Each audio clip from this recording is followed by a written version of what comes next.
One, two. 1 2 1 2 test. 1 2 test. 1 2 1 2 test.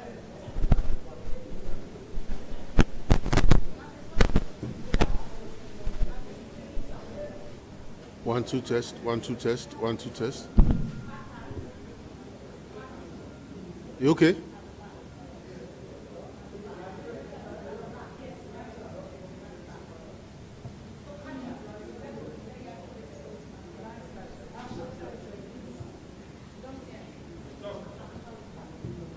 One two test. 1 2 test. 1 2 test.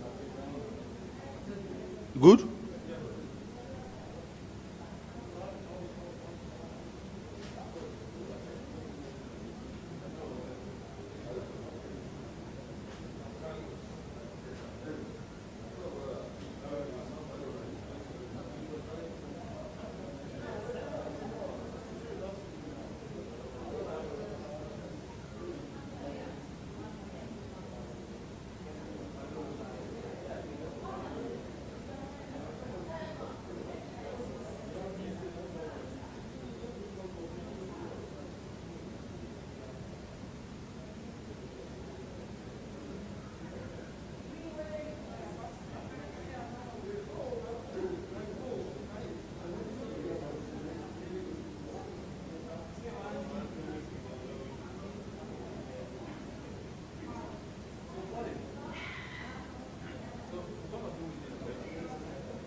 Mr. Levy.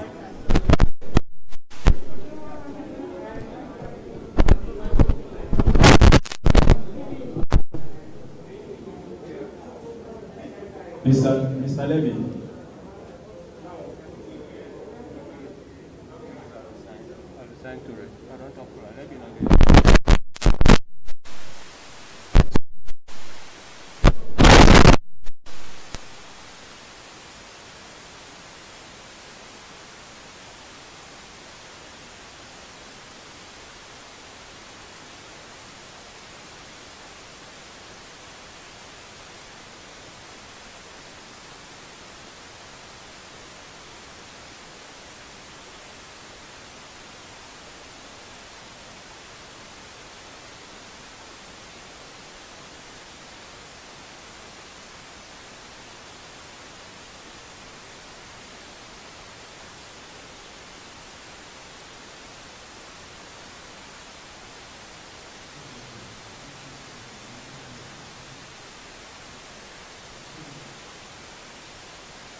Seasons ahead of us. Thank you for this very important occasion. We crown you chair. But everything we do here today will bring honor and glory to your holy name. We pray for those that are yet on the way that we see the steps and gladness and mercies of traveling to this place so that at the end of the day, we will do believe in your glory to your honor. In Jesus' mighty name we pray. Amen. Now we request Mr. Ture to lead us in Muslim prayer. Mr. Ture? Okay, shall we just stand up, all of us, and recite the Al-Fatiha?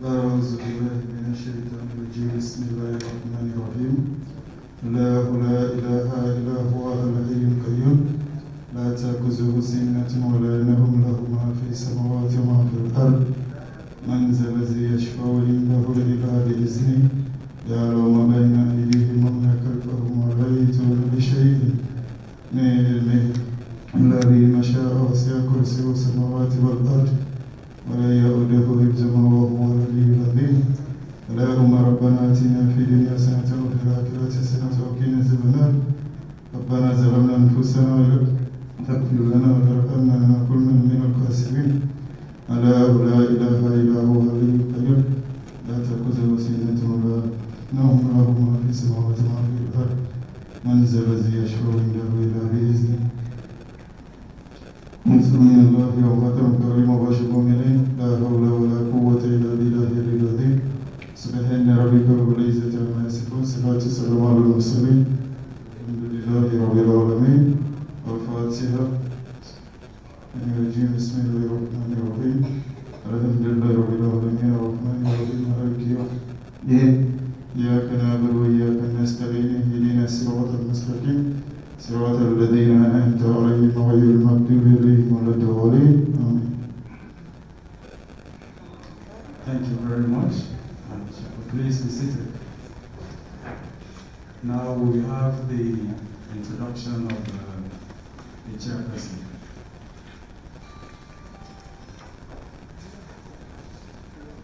Dr. Murray. The introduction of the chairperson.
Before that, he was the deputy CMO of public health.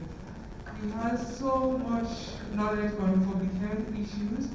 And of course, for me personally, I've been learning a lot from him because he has been taking his time to make sure that he connects with everybody, with each and every partner, with each and every program for HIV. HIV was somewhere else, but now he's actually connecting with HIV and the partners.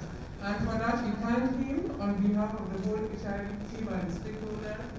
And we want to say thank you for all the time that you've been taking to make sure that you include and integrate HIV in the Ministry of Health. And this has shown how much he cares about HIV and all that we have been doing in the Ministry of Health, because he left his busy schedule on Monday morning to be here. And for that, we want to thank you, sir, and we want to appreciate the fact that you are here on behalf of the Ministry of Health. So thank you, and I leave you with not much to say to the Ministry of, to the CMO, the Chief Medical Officer of the Ministry of Health.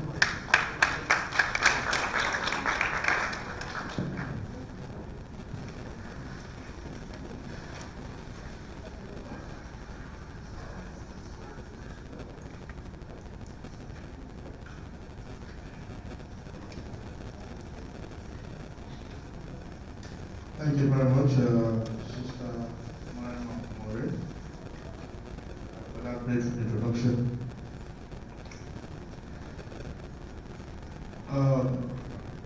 All MPA representatives, members of the UN family, the DG of National AIDS Secretariat, NGOs, civil society representatives, the director of RCH, other members of the High Table, members of the Fourth Estate, distinguished ladies and gentlemen. I am quite delighted to be here this morning and wish to thank the organizers of this event for inviting me to chair this very important occasion. We have all been invited to and will witness the civil society dialogue on HIV and AIDS and COVID-19. This laudable event is part of the World AIDS Day commemoration observed globally on 1st December every year. World AIDS Day, as you know, is used to raise awareness on progress and discuss challenges faced in response from recipients of care and people who are living with the virus. The theme for this year's commemoration is Global Solidarity, Shared Responsibility. AIDS, the other pandemic. The theme focuses on the global commitment to deliver quality, people-centered HIV prevention and treatment services. It also speaks to the need to strengthen the capacity and resilience of communities and health systems to deliver HIV services in the midst of the global colliding pandemics of HIV and COVID-19. The HIV epidemic in Sierra Leone is mixed, generalized, and heterogeneous. HIV affects different population subgroups and all sectors of a population through multiple and diverse transmission dynamics. It is estimated are living with HIV, accounting for 78,000 people living with HIV, of whom 35,000 are women 15 years or older, and 4,400 children aged 0 to 14 years of age. HIV prevalence is higher among women than men, 2.2% versus 1.1%. Among young people aged 15 to 24, HIV prevalence is higher among young women than and young men, 1.5% versus 0.5%. Young women who are married or living with a partner have a higher prevalence of the disease than their never married counterparts, 1.9% versus 1.3%. Sierra Leone is the first country in West Africa to have an approved 2030. Significant efforts have to be put in place to completely reverse the observed trends. COVID-19 has demonstrated that during a pandemic, no one is safe until everyone is safe. Leaving people behind is not an option if we are to succeed. Distinguished ladies and gentlemen, HIV primarily affects those in their most productive years and does not only affect the health of individuals, but also impacts households, communities, and the development and economic growth of our country. On that same note, COVID-19 threatens the progress our country has made in health and development over the years, including gains made against HIV. However, Sierra Leone has made remarkable progress in its control and management of the disease. As we commemorate this year's World AIDS Day, we should renew our commitment as a nation for an inclusive and sustainable HIV response that promotes universal health coverage and access, to scale up comprehensive prevention approaches, to invest so as to guarantee antiretroviral therapy coverage in Sierra Leone. Distinguished ladies and gentlemen, the COVID pandemic is affecting the lives and livelihoods of people everywhere, but the impact is especially severe among people who are socioeconomically disadvantaged and marginalized, and among people with underlying medical conditions. As the coronavirus spreads globally, there is evidence that people living with HIV and people with active tuberculosis are both at higher risk of contracting COVID-related morbidity and mortality. As a ministry, we have witnessed disruption in HIV service delivery and other related programs of the ministry. However, our engagement with civil society during various lockdowns contributed towards mitigating the impact of COVID-19 on the lives of our beneficiaries, people living with HIV and the disease. As we move forward, we should be thinking of integrating HIV into the primary health care context across the domain of the health system. Integration involves delivering services in complementary and coherent ways that are consistent with the primary health care philosophy, so that people get the care they need in the ways that are effective, efficient, and equitable. This can be achieved when we partner together, as government alone cannot do it efficiently. We need to come together and work on this as a family of those who care for those who are exposed to the disease. I am pleased that this dialogue is taking place today, and I'm of the opinion that this dialogue will give rise to new strategies that will emerge to strengthen our relationship as a greater force against a disease threatening to ravage our country.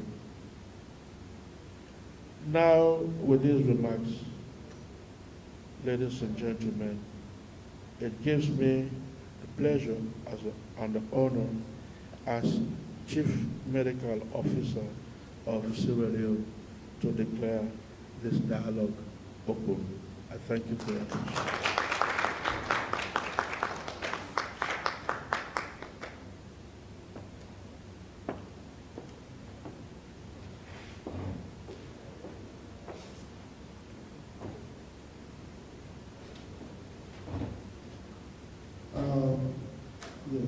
So now we will come to statements. You know, the chairman sits and orders people to do some activities. So I will now be giving orders for people to obey. And if you do not obey, I will give you a yellow card. So the first statement actually is from the ministry, being the front liner in disease prevention and control. And that will be done by no less the president, the director of reproductive and child health on behalf of the Ministry of Health and Sanitation, Dr. Sati Kelebis.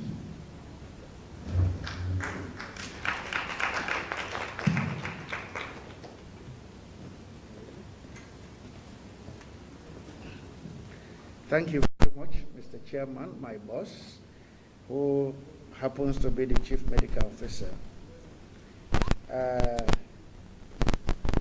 Our country representatives, UNAIDS and other partners, the DG, NAS, our UN partners,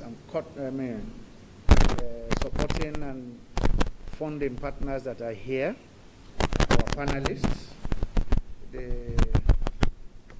our civil society that is here, the Fourth Estate, and the program that is actually spearheading the HIV response.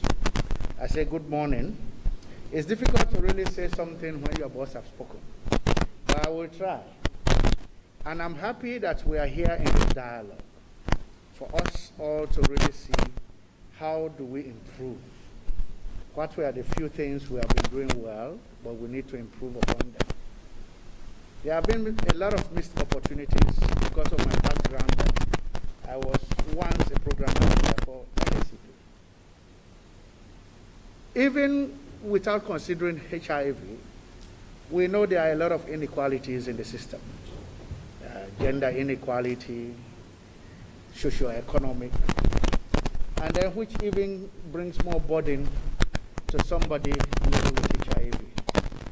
And contextualizing into Sierra Leone, for the past decades, we have been having series of problems, challenges that really worsens the situation.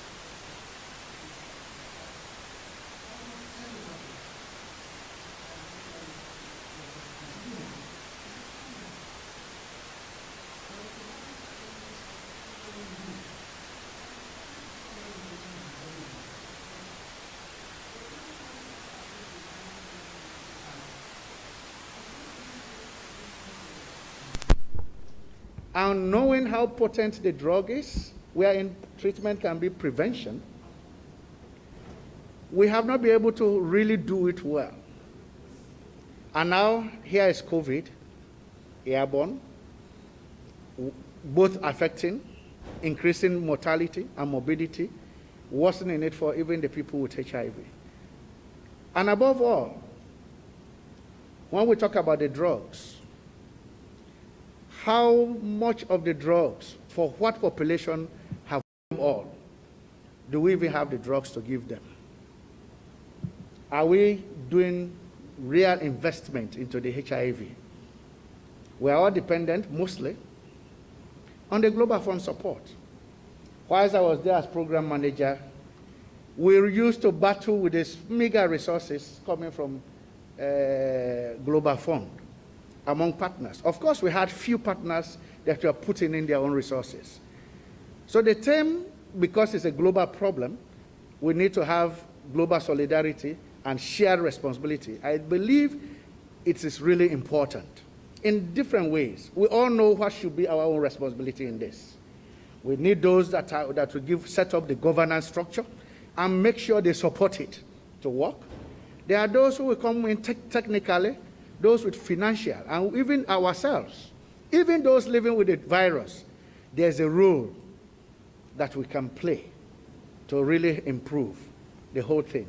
So I believe from the ministry, and now that I am the director of reproductive and child health, trying to really see, and again, my boss have given me another mantle to be the acting deputy chief medical officer of public health, so within which we are going to drive this. I'll be with you, and I want to see how we all come together to see that we bring HIV response into the public health domain. You remember? You remember we used to have 1,000 or less than 2,000 people tested per year for HIV in the past. When we started the outreach sessions in the Western area, trying to give the public health direction, then we started going where we are now. I think the better we integrate from this point going forward and making sure that this is not my domain, no more territorial fight, then I believe we'll be making gains. Because the reality is, if people are out there with HIV who do not know, and they are not on treatment, and a lot of social activities are going on, never be sure that you'll be safe. So the only way we can be safe is when we all come together, do our level best to make sure that we deliver the services. To me, even if we have 100,000 people with it, if we work consecutively with ministries, with other partners, I think we should be able to push for the first 90, push for the second 90, and of course, suppress the virus if we can. So I want to thank you very much for being here, and we'll be part of it to see how the dialogue goes. Thank you very much.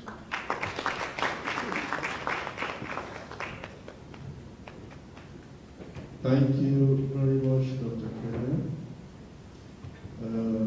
He has spoken so passionately, and I have no intention of diluting this message.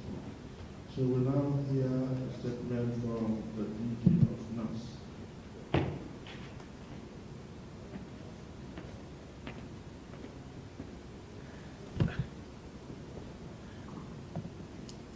Good morning, Chair.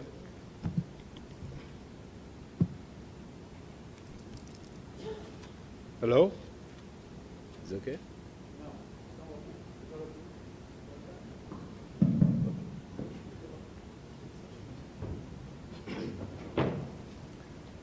Mr. Chairman, partners, I stand on existing protocol. Good morning and welcome to Radisson Blu, and thank you very much for partnering to commemorate World AIDS Day. My task here is to deliver a very short statement, and what I'll do is I'll try to do justice to that delivery. And our discussion here is COVID and HIV. And we are all aware what COVID has demonstrated on our health system. COVID has definitely reminded us that our health system needs to be flexible, it needs to be adaptable to the needs of the people if we are to deliver services, equity services, integrated people-centered health services. We need to adapt, to be flexible, and at the same time to carry everybody along. And during the COVID epidemic, of course, we lost patients. PLHIVs dropped out of treatment, and COVID also affected the supply chain. We try to adapt to the impact of the disease by doing multi-month dispensing, which we were never prepared for, and it led to stockouts. And up to this time, we are battling with some of the challenges which COVID had posed. I'm happy the Deputy CMO and the CMO have reminded us about integration, that we really need to integrate. And in integrating, we have to ensure that we are flexible. We have to ensure that we don't leave anyone behind. We have to ensure that both public, private, civil society needs to come together to deliver HIV/AIDS services. I think it should no longer be the business of government alone. We all have to come together as partners and as Sierra Leoneans to deliver the service. And I must say that the process has already begun. First of all, the issue of policy integration has happened. And now NAS is working closely under the supervision of the Ministry of Health to ensure that we integrate our services together in the mainstream of the ministry. And as we continue with our dialogue this morning, I will encourage all of us to critically look at the issue of integration, so that when we integrate, HIV programs doesn't suffer. We should look at system integration, service integration, etc., and see which one works well for our people. Because it's not just the issue of integrating services. We want to ensure that nobody is left behind, and we deliver all the services as one. And thank God we'll be moving towards like the one-stop shop. And with the COVID, we also try to integrate HIV services within the response to the epidemic. We'll be launching our NSP. And I must heartily also say that I'm happy this dialogue is creating a path for moving forward in the response to HIV and AIDS with a new national strategic plan in place, as well as the new EMTCT strategy and operational plan, which will be validated on Friday, so that come January 2021, we have all the documentations in place to actually guide us in the response. We must achieve the 95 targets by 2030. I thank you very much.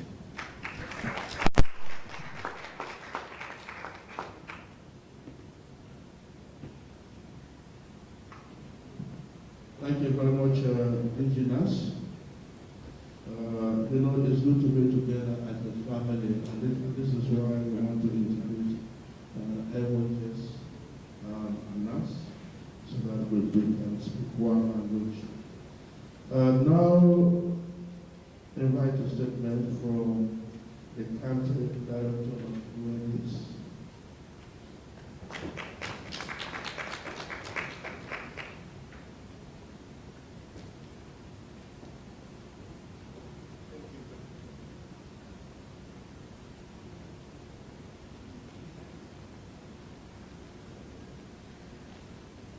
Good morning, Mr. Chairman and CMO, Reverend Titi Samba, and colleagues at the high table. Our HIV partners here present, the people living with HIV here present, members of the media, expressing my gratitude to both the CMO and the Deputy CMO for their presence. I've been here for 1 year, and I must confess I have seen very high-level commitment from the CMO office in the HIV program. And I think he has consistently showed his understanding of the HIV program, and we are very grateful for your support. And also to Dr. Murray and DG, who I work closely with. I think consistently we are seeing progress in spite of the challenges that we are having, and I'm very grateful for NACP and NAS for the work that you do. Distinguished ladies and gentlemen, every year on December 1, the world commemorates World AIDS Day. People around the world unite to show support for people living with HIV and affected by HIV, and also to remember those we have lost as a result of HIV/AIDS. But more importantly, we use World AIDS Day to celebrate progress that we are making together as a team towards ending HIV as a public health threat. If you permit me, I think I'm far away from everybody. So the intention is to celebrate World AIDS Day, celebrate the living, and also remember the people we have lost to HIV, but also celebrate the progress we are collectively making towards eliminating HIV as a public health threat by 2030, as the SDG requires us to do. In 2020, the world's attention has been focused on COVID-19 pandemic, on health, and how pandemic issues such as reducing inequality, human rights, gender equality, social protection, and economic growth, and the fact that we need to work together. Solidarity, shared responsibility. But for us in Sierra Leone, we have said that we are looking at it as national solidarity, shared responsibility. HIV is the other pandemic.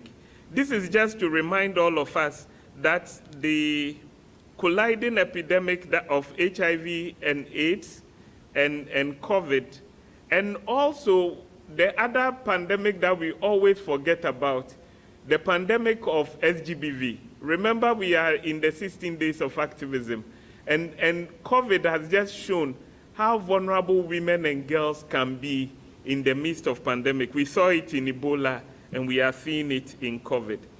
And the fact that the only solution is that we need to work together to address this triple pandemic, as I put it.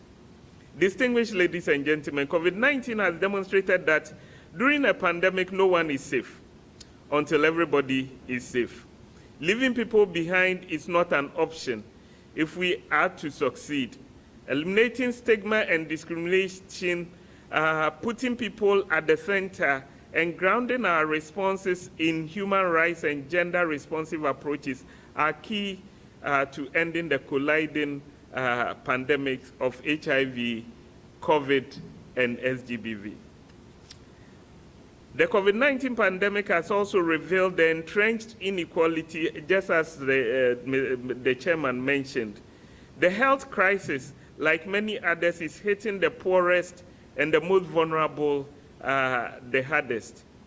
We have seen how COVID crisis has exacerbated and challenges faced by people living with HIV, women and girls, and our key populations, including access to life-saving health care, and how the crisis has widened.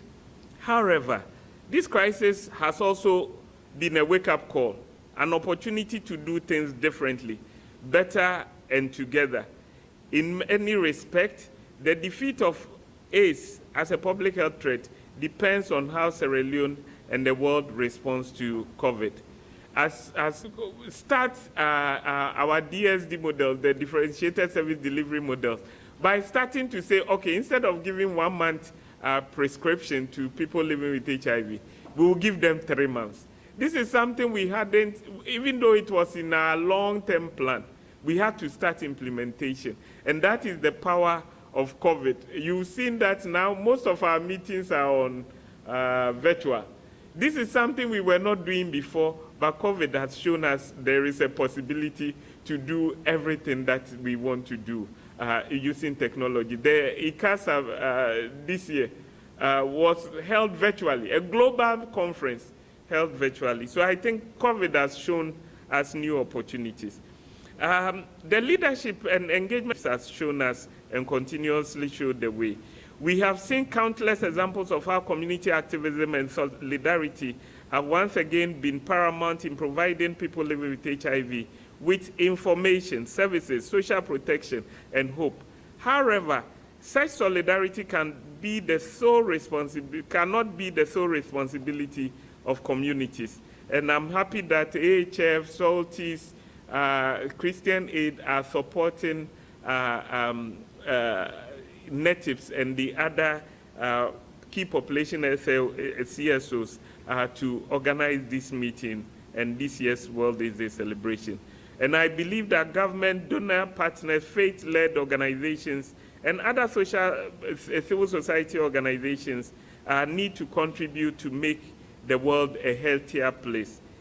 It is my hope that these consultations today will help us to think about how to better finance our health system, to ensure that when there is a pandemic like this in the future, we have enough resources at the disposal of the ministry to respond and respond more effectively. And also, how do we ensure that this funding that is available goes to the communities to help them respond more effectively? Again, we need this consultation should help us think about how do we strengthen our health systems to ensure that we are much more prepared and more responsive in responding to the three pandemics that are colliding here. We also need to think about how this consultation will contribute to access for all. I continuously ask myself, Mr. Chair, that if I am a person living here in Freetown, not far away, but Guinea Store, if you go to the Guinea Store community, would I get access to hand sanitizer? Would I get access to face masks? Would I get access to services if I'm raped in that community?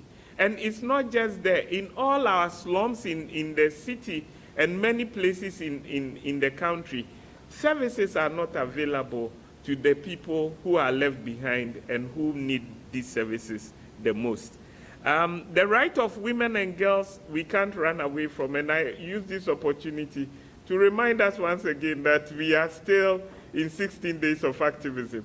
And the least we can do, as men especially, is to ensure that women and girls are protected from all forms of sexual and gender-based violence.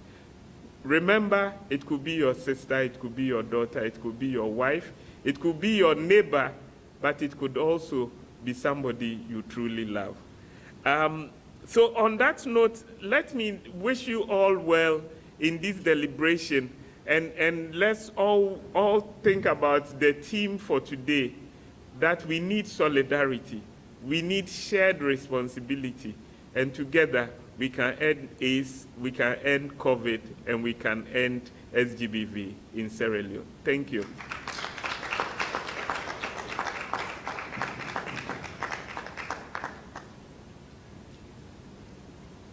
Thank you very much, Dr. Isaac, for those passionate words of advice and solidarity. I believe in this society that is free, that is harmonious, and that is forging ahead with positive agendas. I've just been told that the chair of the Health Development Partners have wanted to arrive. If at all, the chair arrives later on, please let me know. But as chairman, I have been requested to extend by one more speaker, and that goes to the Strategic Information Directorate of the Ministry of Information.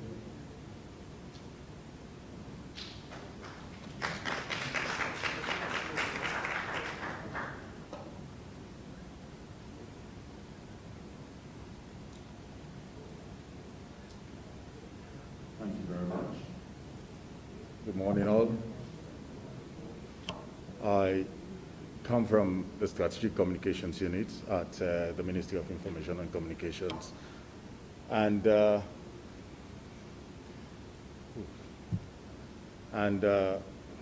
we were informed about making sure that we keep the story alive. Shows that there is commitment from government, right, to this exercise. And if you look back, one of the things I think government has done on healthcare generally, and I'm sure the CMO would have those relevant data and statistics, is to double our government's budget, right, from 6 to about 11%. That clearly shows the direction, right, and what the aspirations are for healthcare moving forward. And on a day like this, when we talk about AIDS amidst the pandemic, I think the organizers at the National AIDS Secretariat and their partners have done a brilliant and excellent job, and we ought to celebrate that. For two reasons. I am not particularly a health person, so before now, not much was known.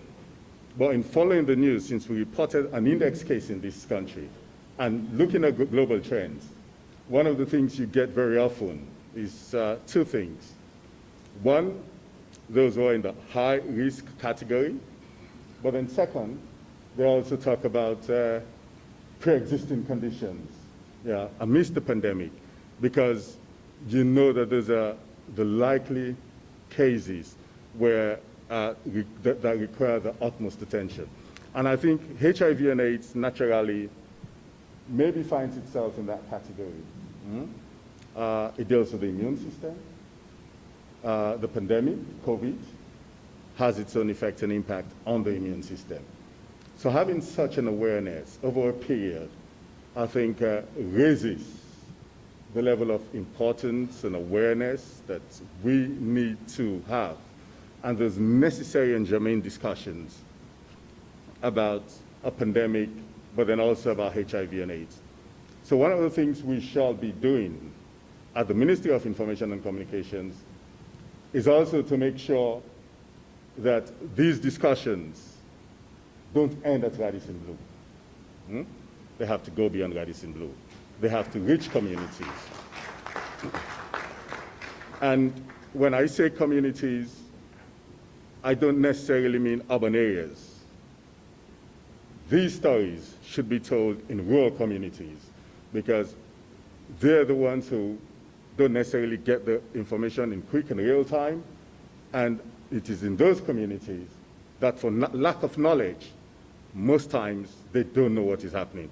So one of the commitments we shall be making, National Coordinator, is to make sure that this information goes to rural communities.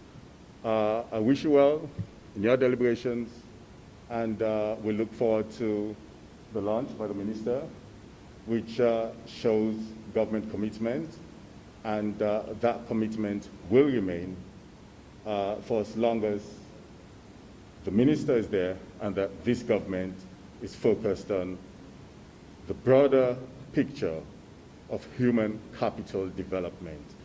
Thank you again, and I wish you well in your deliberations. Thank you.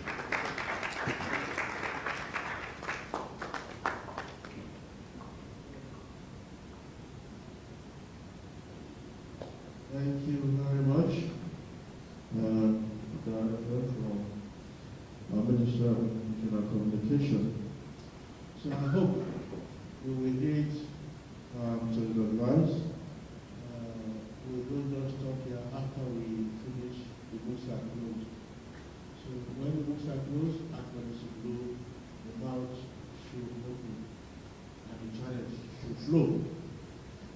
No fight is won without the people, be it political, social, economic, medical.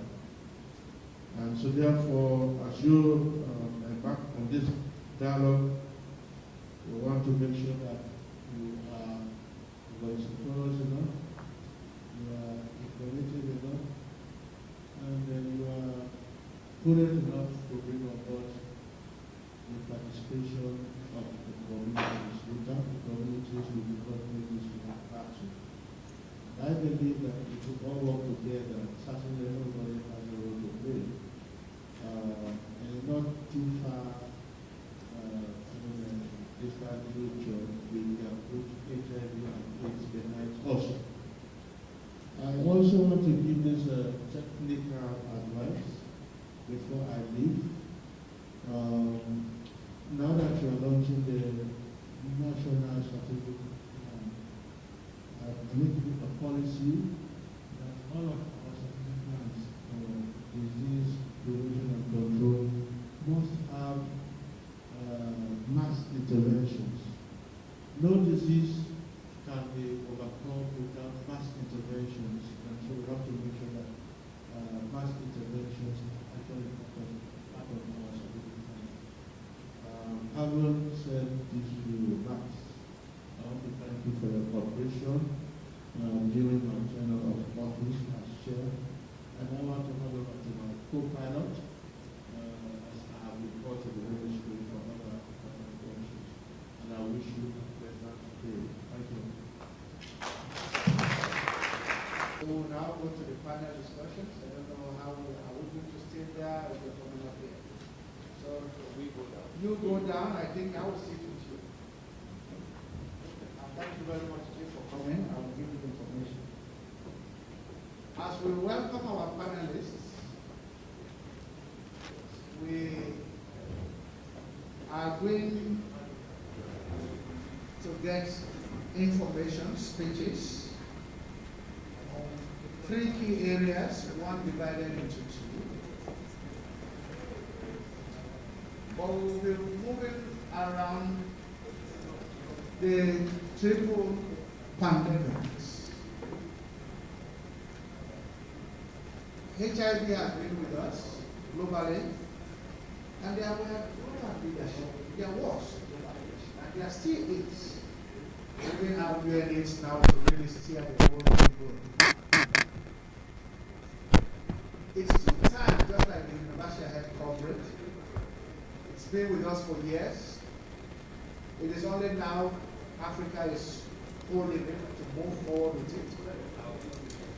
Every country is at different stage. For COVID, I hope our panelists are talking about this. For COVID, we already know there has been no global leadership from the beginning, international. Everybody has been doing it their own way. But what is the difference between the two? With COVID, no global leadership. I don't know if some of you have seen the travel advisory from CDC. Sierra Leone has done so well. And Sierra Leone is among the 4 safest countries in Africa as far as COVID is concerned. So if we, something that is challenging elsewhere, with our partners in country can mount up our own leadership, drive it our own way, and until it's the way we are as now, I don't think it will be impossible for us to really start as we discuss and come up with ways to tackle the HIV and the COVID pandemic together. Please let's honor them and then move towards them and support each other. Then it will be our own story, because every country will have to do it differently. Thank you for that. I think I took some time, but the guys are now on the table here with me. I was expecting 5 of them. So I know Martin is there. So the two of them will be talking about stigma and discrimination. I don't know how to do that. My colleague, my learned friend, Dr. Lako, will talk on the perspective of service providers in the service delivery discussion, and of course, Esther will talk about the perspective of civil society, and then of course now Aaron will talk about HIV and AIDS and COVID-19 intersection. Right? So I hope, since you are ending it, you will now put all what we are discussing and try and see how we will break out and give us the direction as we go.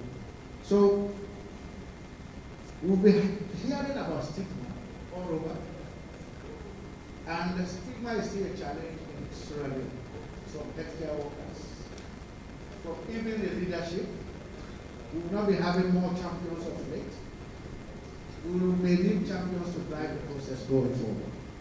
But still, we still have stigma, even amongst the people living with the disease. So, I'll now call Martin.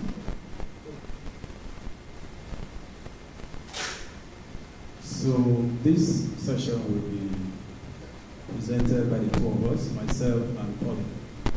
And we are presenting the findings of the Stigma Index 2.0.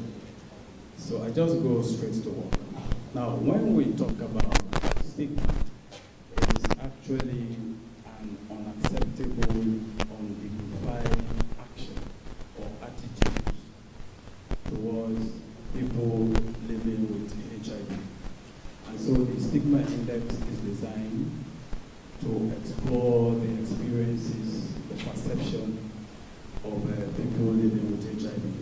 In Sierra Leone, this is actually the second Stigma Index study that we've done. The first one was done in 2013. And it is the largest social research project that is implemented by people living with HIV.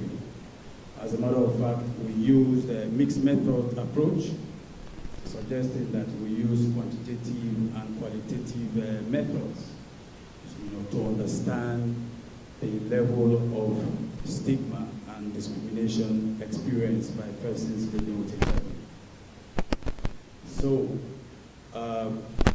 it is actually focused on the level to which people experience stigma and discrimination.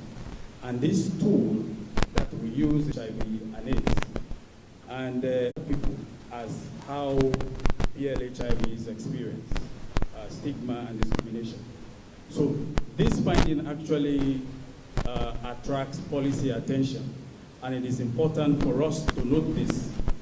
8.0% of respondents reported being verbally abused, and that is unacceptable, and 4.4% of the respondents reported being physically harassed.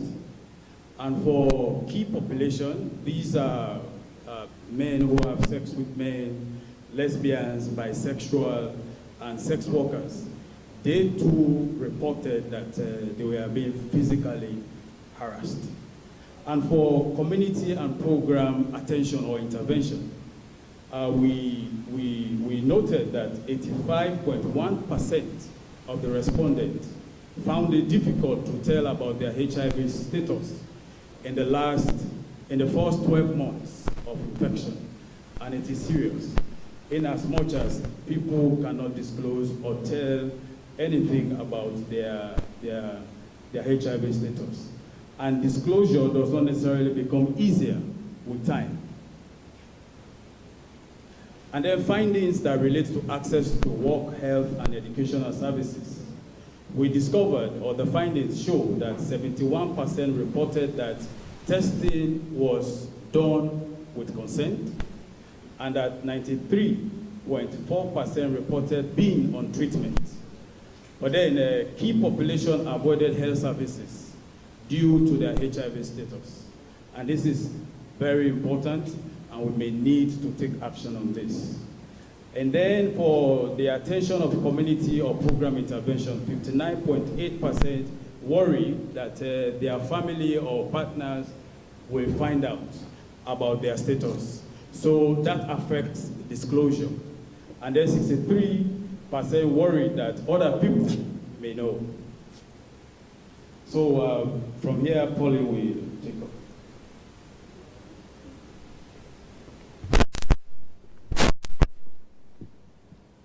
So based on the findings of the Stigma Index, we have some recommendations. And today, as most of you are aware, it's an advocacy day for the PLHIV community of Sierra Leone. What is it that we need our partners, our government, even our stakeholders to help us do? If we're not able to do this as a country, our efforts will be like mopping the floor and leaving the tap wide open. We'll still be having water on the floor. We need to accept the shared responsibility and mobilize a response that leaves no one behind. This has been quite expressed by all the people who spoke before. We need to address the compounded vulnerability of key populations, adolescents, and young women in addressing HIV-related stigma. And we need to put human rights at the center of the response. What does this mean? It means that we start with those who have been left behind. And the reason we do this is because epidemics, pandemics, they run through the cracks of vulnerability in society. So they tend to affect those who are highly vulnerable more in society. We need to sufficiently invest and act on HIV and COVID-19 related stigma and discrimination. And the only way we are going to be able to do this is we need to improve on our public-private partnerships to promote domestic resource mobilization. This is an opportunity that we have not explored as a country. If you look at other countries, they have gone into public-private partnerships. The workplaces are taking ownership with the HIV response, the stigma response, the COVID response. They're also taking ownership in the health program. What are we doing about our public-private partnerships, including working with our communities? It will also going to be able to help us get additional resources to increase our coverage for stigma reduction activities. And this is not just for HIV, this is for all stigmatized, vulnerable communities or members of society. Service integration has been talked about, and one of the things about service integration, it normalizes the conversation. HIV, COVID, other infections or diseases that are stigmatized become normal. You're walking through one entrance at the health facility, it's a one-stop shop, you get your services. We do not need to discuss about demystifying that unit that is at the corner of the health facility. And we also need to look at monitoring our stigma and discrimination as a routine activity so that we can be able to get evidence for our targeted advocacy. The media, we have very many members of the media. I'm talking to you right now. We need to engage the media to give transformational information for behavior change. We all saw what the media did with Ebola at the beginning. It made it look like the minute you touched down in the countries that had Ebola, it was transmitted through air. But later, it's the media that also helped us to correct the perceptions about Ebola. We need the media to also come out and help us to deal with stigma and discrimination in a transformational way. When we look at our legal framework as a country, we need to review policies that fuel stigma and discrimination. And recently as a country, we did some work on reviewing the HIV and AIDS Commission Act of 2011. And there are some sections of that act that have been suggested for reduction. I hope this, from our policymakers, I hope this is a discussion that we can push through for this to be passed in Parliament and then we can enact it. Then we also need to promote legal literacy for our populations who are vulnerable so that when they are stigmatized and discriminated upon, and this is also in the context of sexual and gender-based violence, people can seek legal redress. They know where to go. They know where to get support. And as a survivor, you know which channels to use to seek justice. Another thing is we need to integrate a comprehensive response as opposed to separated responses. I think Dr. Kene has talked about this. We've had other people talking about it. Let's have an integrated response. Let's put the funds that we have as a country to better use by having an integrated response, and also use the experiences that we have from tackling HIV-related stigma to extending to tackling COVID-related stigma and other forms of stigma and discrimination to other diseases. We need to stop medicalizing the response. We cannot sort HIV on its own through biomedical responses alone. Behavior change is a key factor. When we had Ebola in Sierra Leone, until the community got involved and pushed for behavior change in terms of practices, we were not able to succeed. Stop medicalizing the response. Let us place people living with HIV, let us place people living with COVID, let us place SGBV survivors and other vulnerable populations that face stigma and discrimination at the center of the response for leadership and innovative approaches. They are the ones wearing the shoes. They know where it hurts most. Please, let's allow them to show us how to walk a mile in their shoes. Let's ensure continuity of health services, regardless of whichever emergencies that we have. We've said that emergencies run through the cracks of the vulnerable in our health services, including HIV. During the COVID response, what did the key populations and the PLHIV community do to ensure that they address stigma and discrimination and they guaranteed continuity of services? They supported demand creation for a multi-month scripting, which Isaac already talked about and said we were not ready for TSD models, we were not ready for it, but then we needed to do it because we needed to continue offering service provision. We also formed community ART groups. This is putting people who are living with HIV in clusters and helping them to support each other in terms of treatment access and adherence. We also supported retention to care for recipients of care in Tombo. We remember Tombo had a conflict and the health facility was burnt down, and we needed to track back the clients and bring them back to care. Then there was also a reorientation of the community health volunteers' role because some were not able to provide their services at health facilities anymore, but we moved them to the community to see how they could support. And finally, the community-led monitoring came back, and this is to address access to HIV services, stockouts, and HIV communities. I'd like to remind us all that we mitigate impact through building preparedness and prevention. Thank you. Thank you very much, Martin and Colin. Let's keep our comments. There are a lot of things that have been said here. So we are mindful of the fact that we have only 2 hours here. And I hope other speakers will duplicate what they did, or even do better. They only exceeded by 10 minutes. So everybody is giving 10 minutes. So I will now call my colleague, Dr. Lako, to talk about service delivery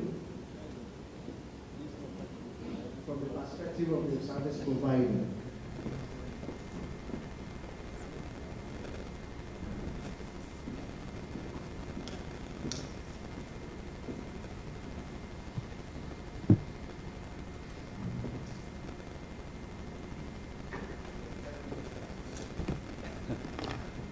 Good morning, everyone, distinguished ladies and gentlemen.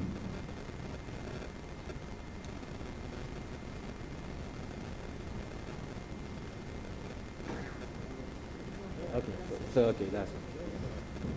I stand on all protocols, sir, Mr. Chair.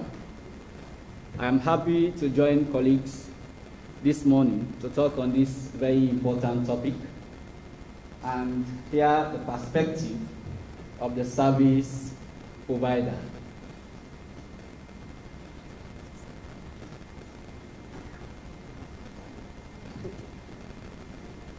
Right, so I think we are talking about HIV, and we have to start with a reminder to say AIDS is real. AIDS is real because 1.7% of people who are of the age between 15 to 49 years in this country are living with HIV. If we translate that, we can say nearly 2 out of every 100 people living in this country are living with HIV. So that's the reality. And when you put that together and other measures, about 78,000 people are living with HIV in Sierra Leone. That is far more than the population of the National Stadium when it is jam-packed full. And sometimes I used to tell people that you are not alone in this. If you get away at Lightfoot Boston Street, going to Wilberforce Street, Sani Abacha Street, up to Eastern Police, all the people that you see there, if they come and place those that have HIV, they are commensurate to that particular number. So therefore, people that are saying, oh, it's not a reality, it is indeed a reality. Sadly, at this moment, we still have people in our midst on our wards that are saying that HIV is not in existence. What I have now is not HIV. This is a sad reality.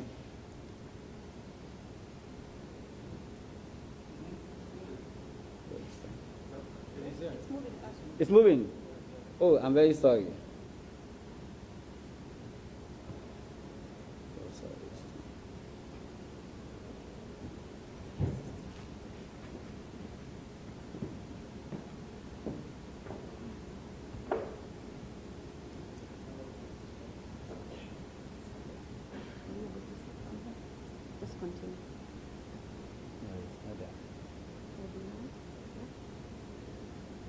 This is not the one.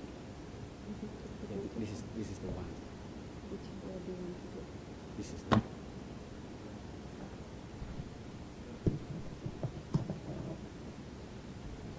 Just continue talking. No, I think I want to use this like this. I think it's better that way.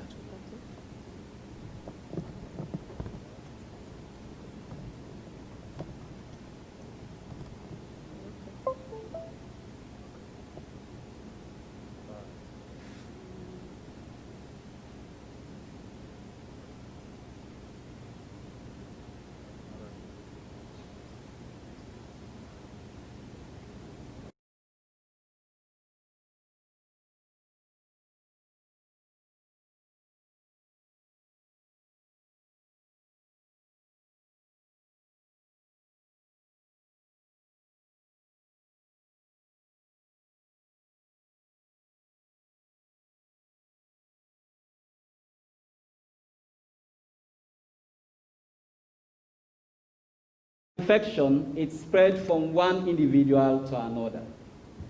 One way that we have been saying is that a common route by which HIV is spread from one individual to another is through sexual contact, from someone who is infected to unprotected sexual contact.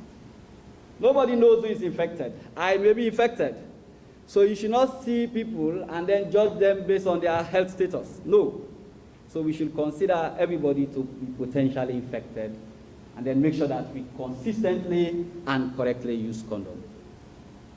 A potential route by which HIV is spread from one person to another is from the mother to the child, the unborn child, during delivery and during breastfeeding. This is where we want you to help us, to make sure that when someone is pregnant, the person goes for an HIV test. And this should not just be the person that is infected or the person, pregnant woman. It should be also the husband who has impregnated this woman to join them in the clinic. That's a very essential component. The aspect of sharps is also another means by which HIV can be transmitted, of course, through blood and blood products. That has been taken care of by the Ministry of Health since 2007, when there was an introduction of universal screening. If we fail to do this, if we fail to take preventive measures, what will happen? The virus will spread from one person to another. And when the virus spreads, initially, it may cause a syndrome we refer to as acute HIV syndrome. Potentially, it can cause fever, sore throat, rash. Those are non-specific features. And most times when people have them, they attribute those symptoms to typhoid, malaria, an illness that is in fact not in existence. That is why people are attributing these symptoms. So we miss the opportunity of being diagnosed. or we miss the opportunity of diagnosing our colleagues of HIV.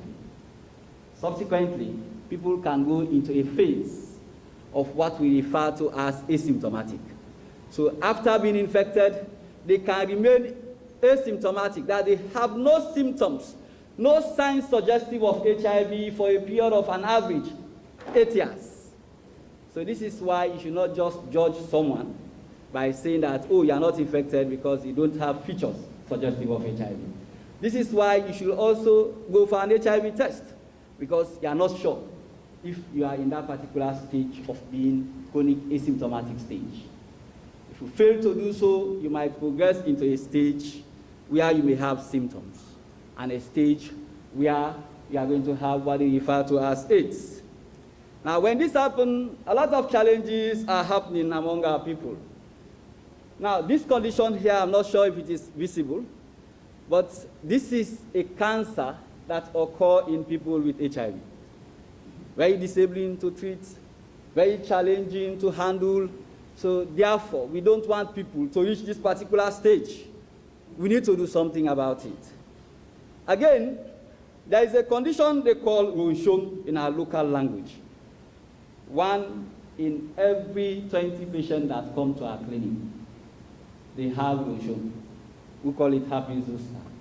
And this is where most times they attribute this to the aspect of saying, oh, it is a witch hunt. They might have done something against me. So they go to the traditional people, some of these skin manifestations. We have to make sure that we talk to people when they have them. We should not use it as a source of stigma, but rather to use it to encourage our colleagues to take medication. Again, even corns, some people have corns, some people have things like what they call warts. All those things happen among our patients. And these are all Sierra Leoneans, not like we are taking these pictures from the internet. These are among our people who are living with HIV. But the good aspect is that in our own country, the medication is available.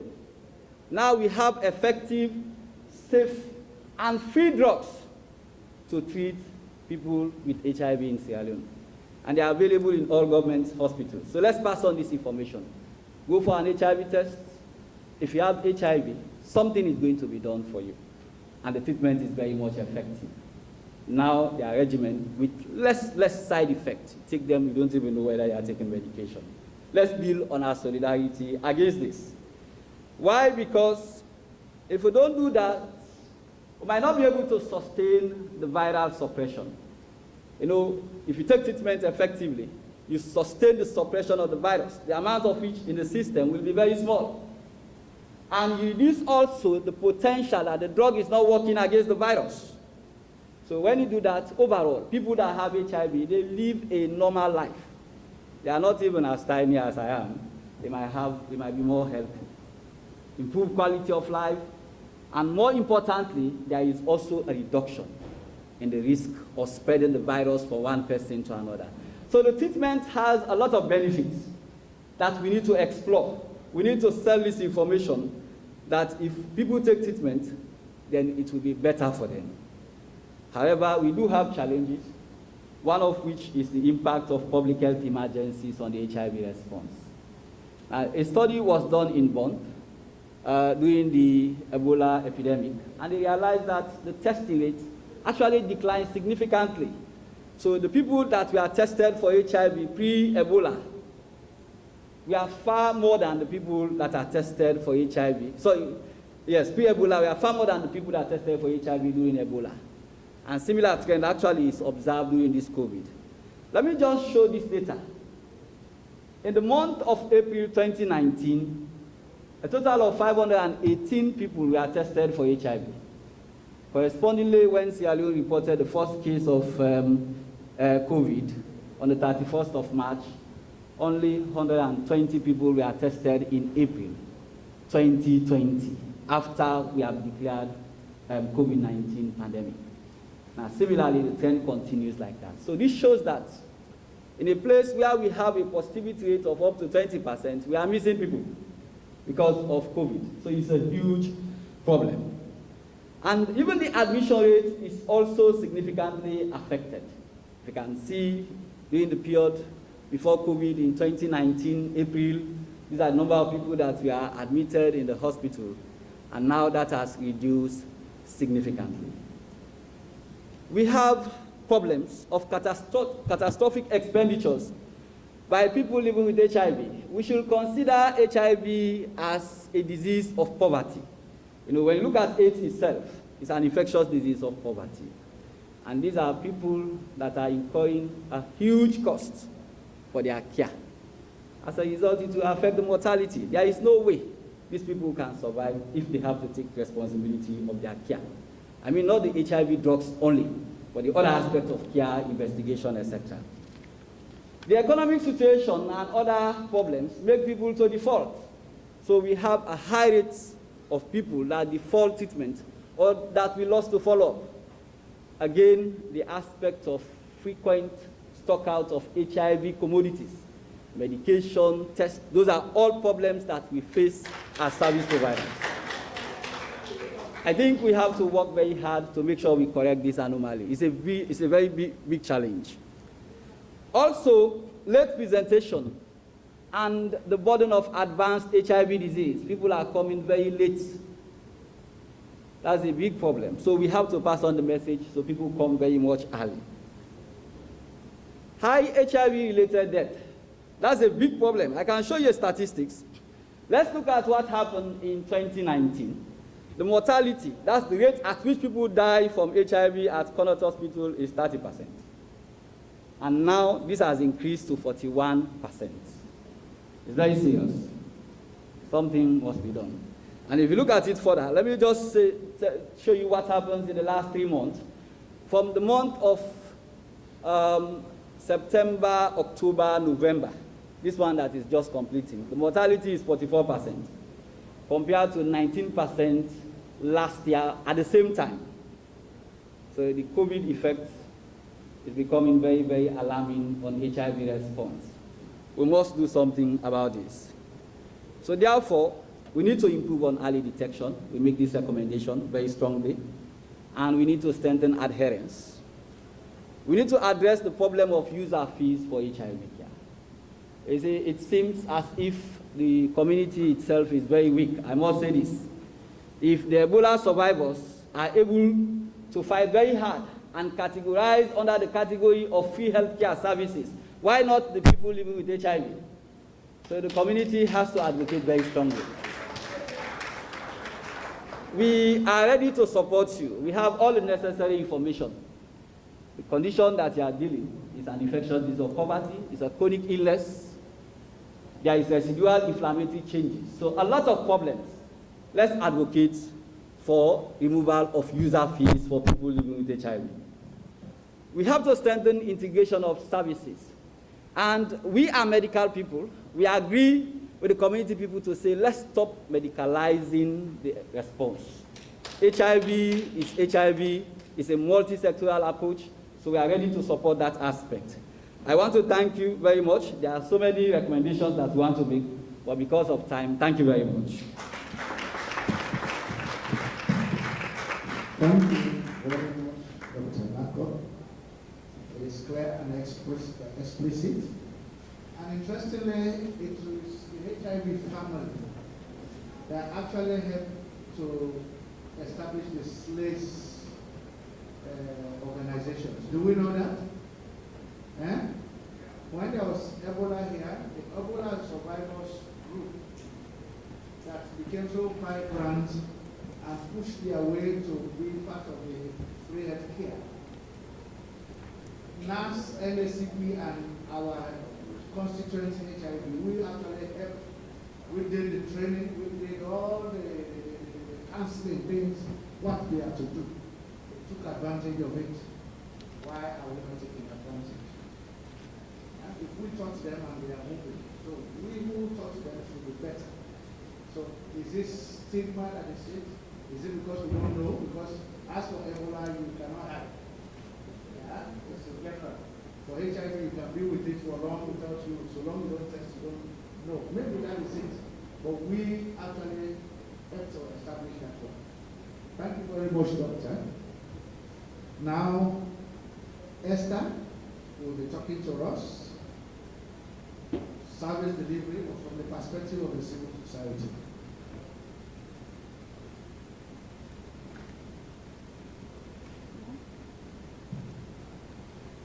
Good morning, all. I'm Esther, and I want to welcome you all to this presentation, where we will be going through the service delivery for women, girls, children, and adolescents. Because a lot has been said about HIV, so I want us to focus on what is the impact on women and children. And so we shall be discussing and reflecting on the situation of women, girls, and adolescents in relation to HIV. We are also going to be talking about the care models and service delivery, and of course our challenges and what we recommend.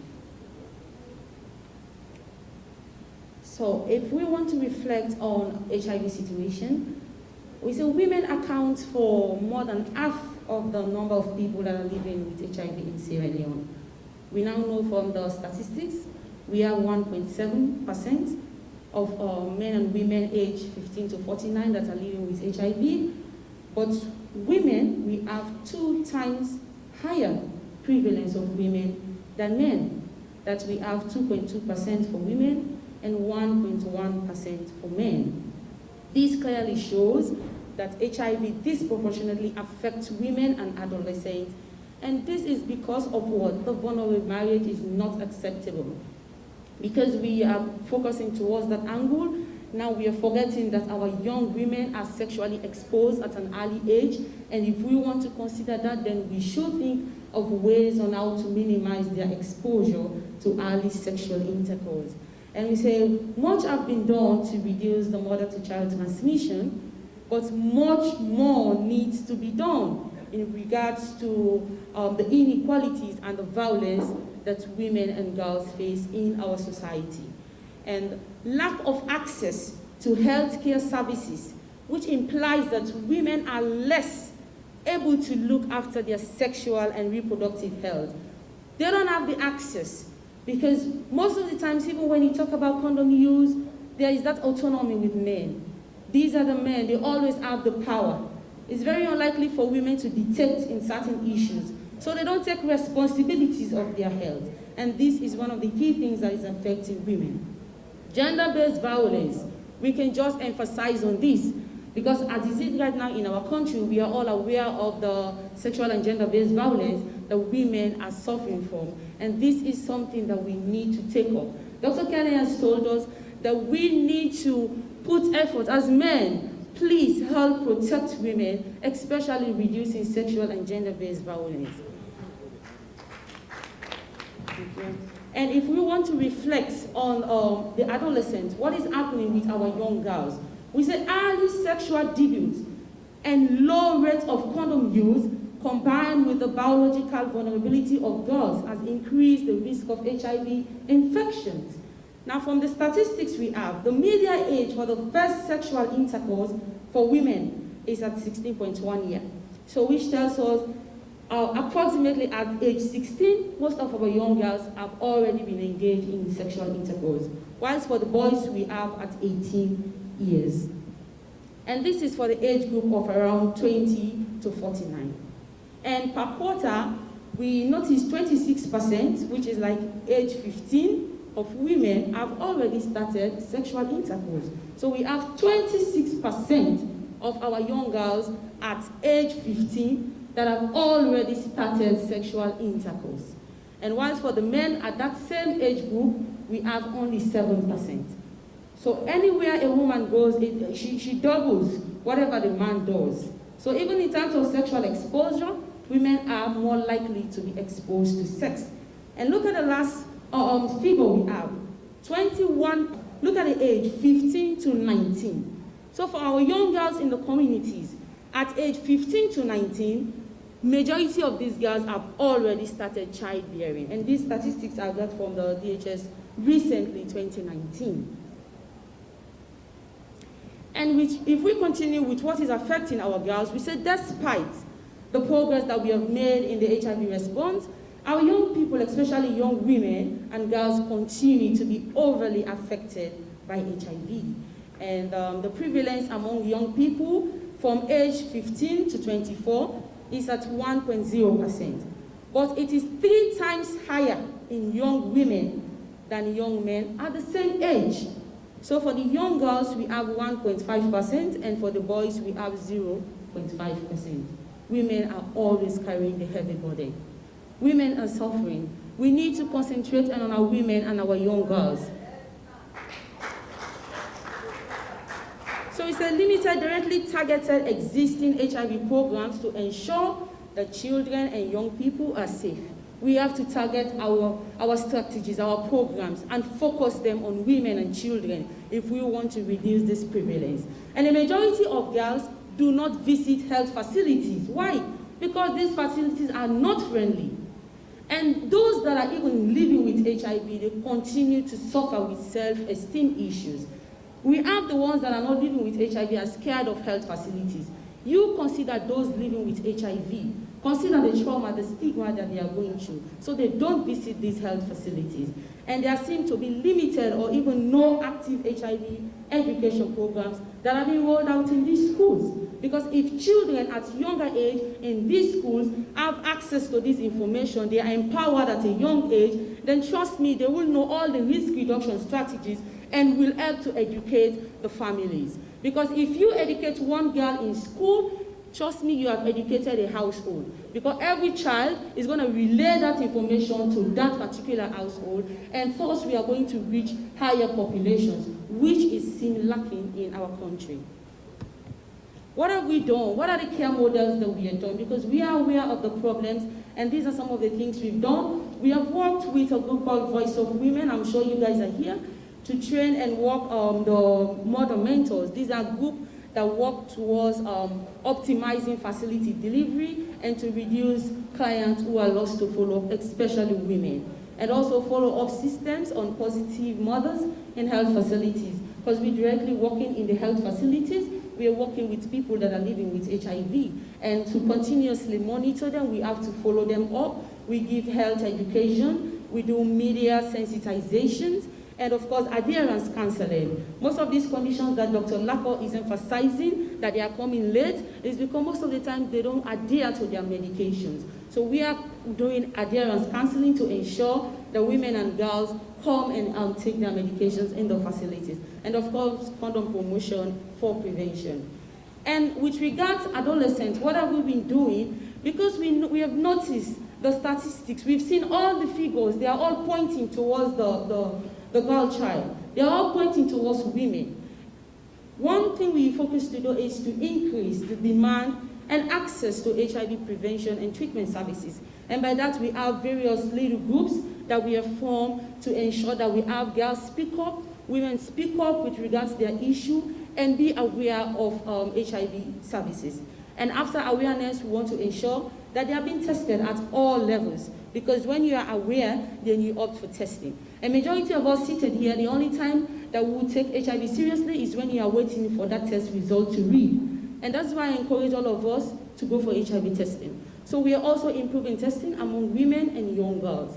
And also strengthening linkage even with the ones that are not positive. Because now we are focusing our attention on those that are positive, leaving out those that are negative. And if we want to combat our prevention strategies, we have to combat everything with regards to the positive clients and those that are negative as well, so that people who are tested negative will remain negative using all the risk reduction strategies. And also to ensure coordination amongst partners. Today you see we have a pool of partners here. Even you, the media, you are partners, so that we all can put our voices together and see how we can work and fight HIV, especially for women and young girls, to increase access to family planning. If our girls at age 15 are already sexually active, and majority of them are already bearing children, why not speak of family planning? Why not introduce it to them? Because they are already exposed, they all know about childbearing. So we want to improve on family planning, and of course menstrual hygiene, and STI screening and management that we are doing in various facilities. What are some of the challenges that we go through? Stigma and discrimination. That's the first presentation they started with. Women and children are going through a lot of stigma, and this is affecting service delivery. And of course, stockouts of ARVs. We want to provide the services for them, but there comes a time we have stockouts, especially for pediatric regimens, and that is a big challenge. We want the policy the age of consent is a challenge. If at the age of 15, this child is already sexually active, and we say the age of consent is at 18, let's imagine what happens below 18 to those girls who are sexually active, and they don't consider their parents as treatment partners, they don't consider their parents as support. They tend to continue having higher risk in other communities. And so we have a pool of recommendations, but we have prioritized these ones.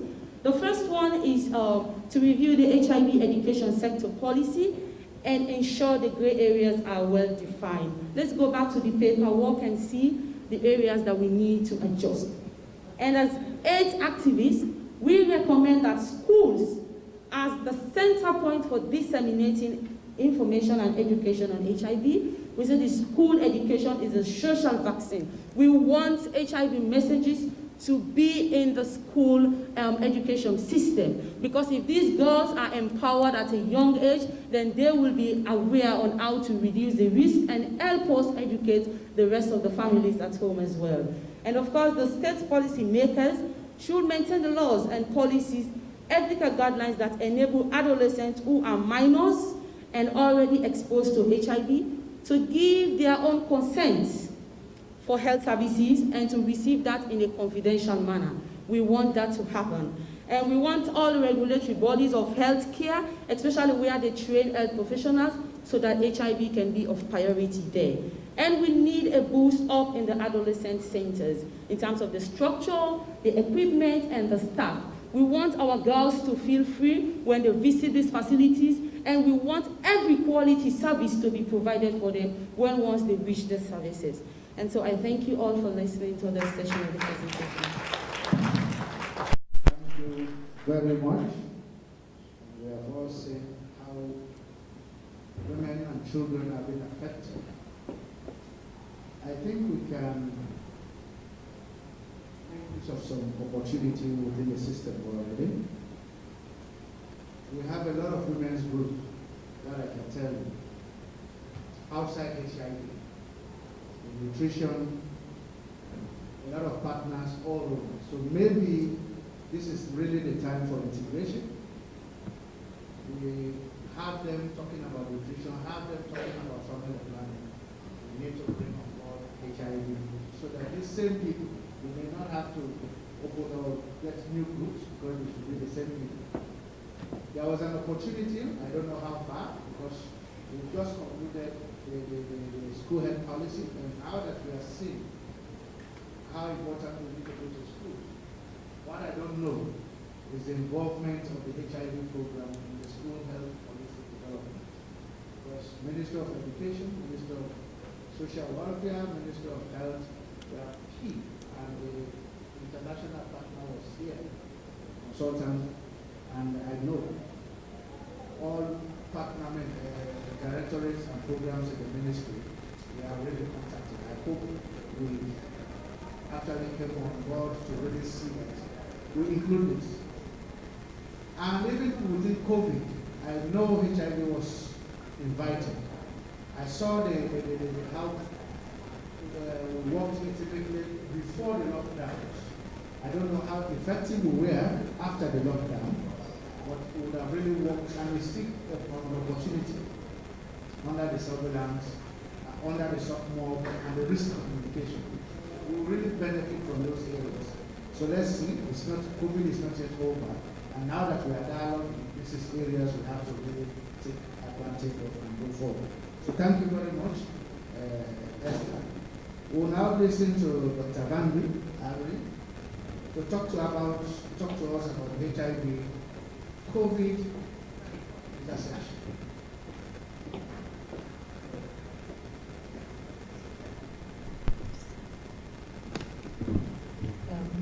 Good morning, everyone. I'll be speaking today about COVID and HIV.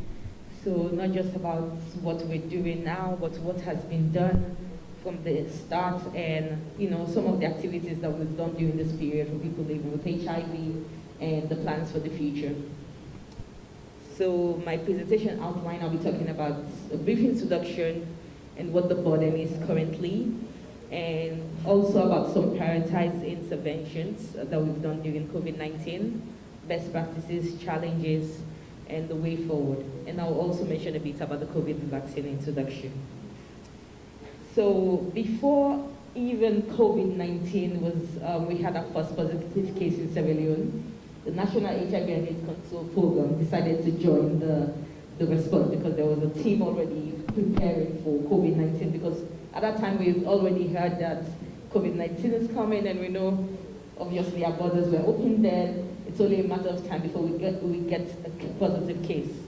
And the very proactive thing we did was join the response at the initial stage to ensure that we don't leave our recipients of care behind, and that was very good. So from the initial start up to now, we still don't have a lot of information about COVID, HIV, co-infection.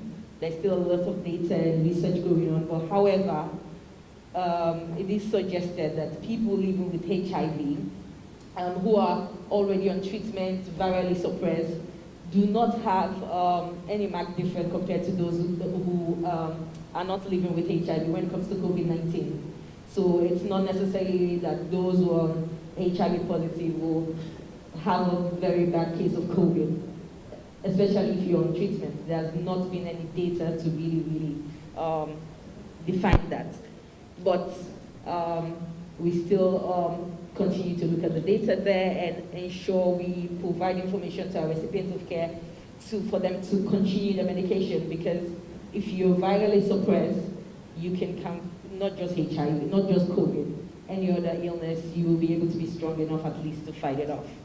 And there's always been a collaboration, good integration with the MOHS and partners. As you can see here today, it's not just the national program, but we have various partners working with us, and this has been very good because together we can do much better than just having one team.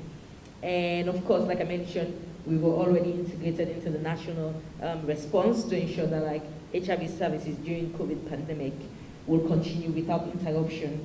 Yes, we know like there was, even though we tried our best, again, people were still not very comfortable to come to the facility. As you heard from Dr. Lako, there was a decrease in testing.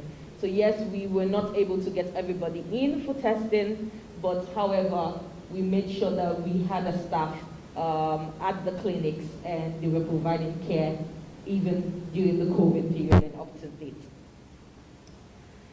So as we can all recall, the first COVID case was on the 31st of March. And since then, I think it went up and then we're back down, so that's good. As Dr. Kenya mentioned, we're one of the 4 countries right now in Africa with the least COVID cases, so that's good. We pray it stays that way. But as of date, as of the 28th, we had about 2,410 COVID cases in the country, and about 38 of those were HIV positive with COVID.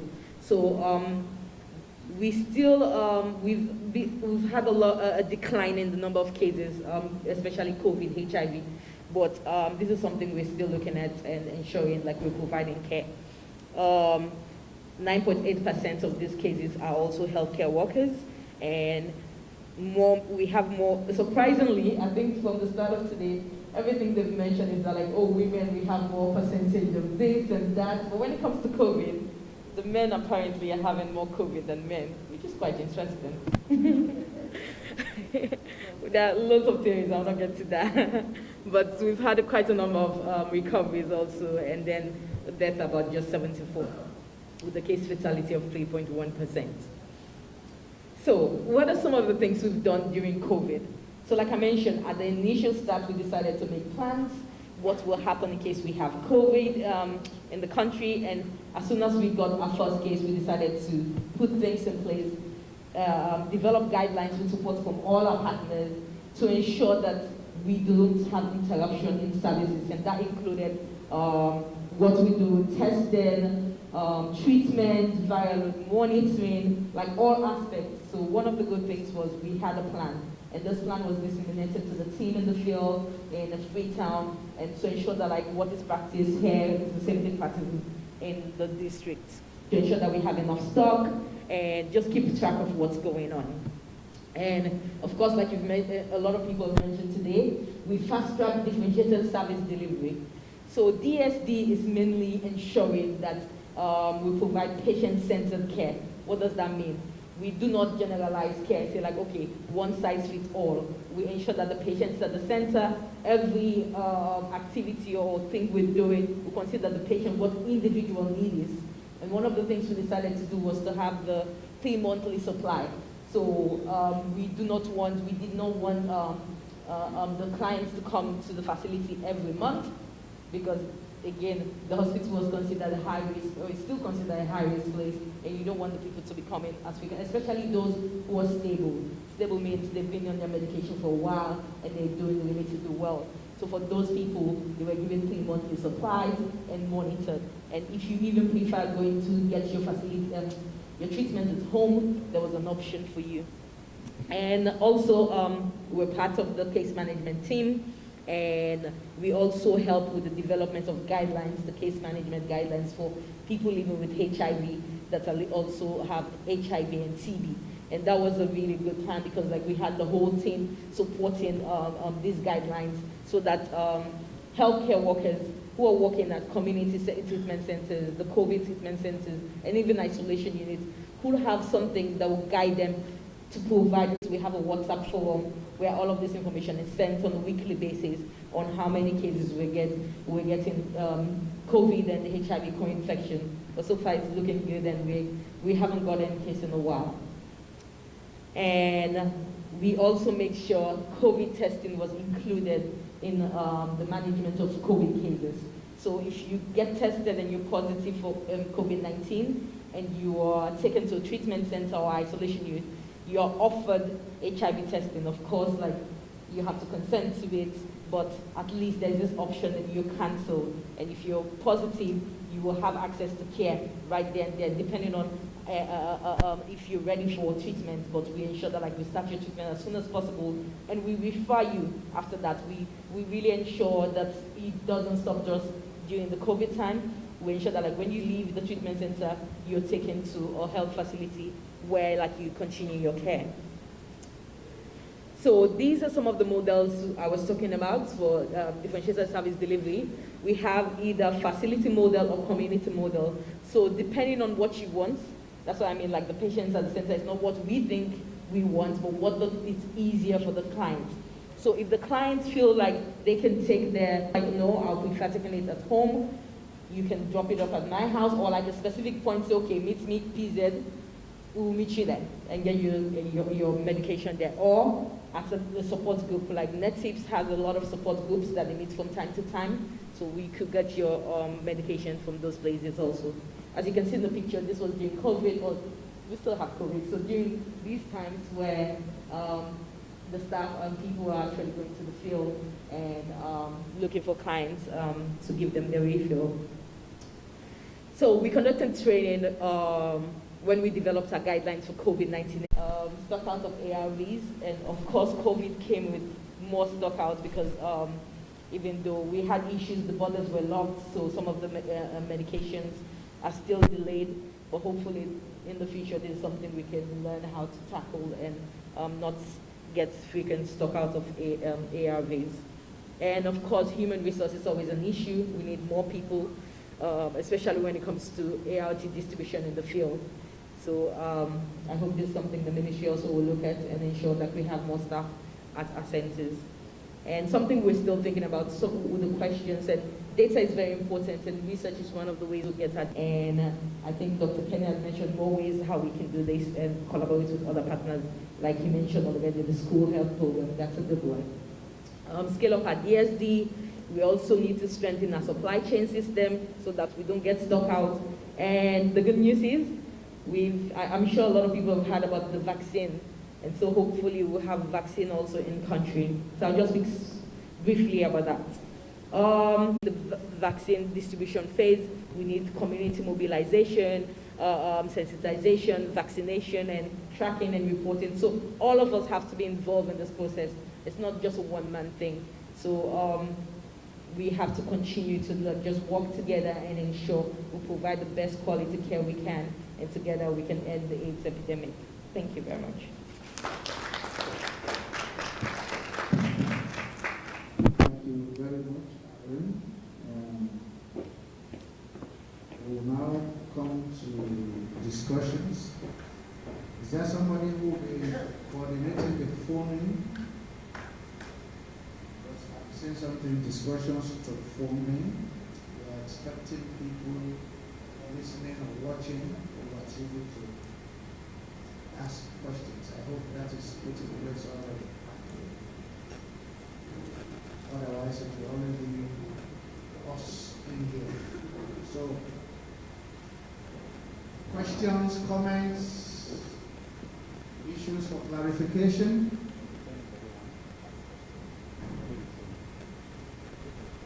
I allow the panelists to really take the 1 hour.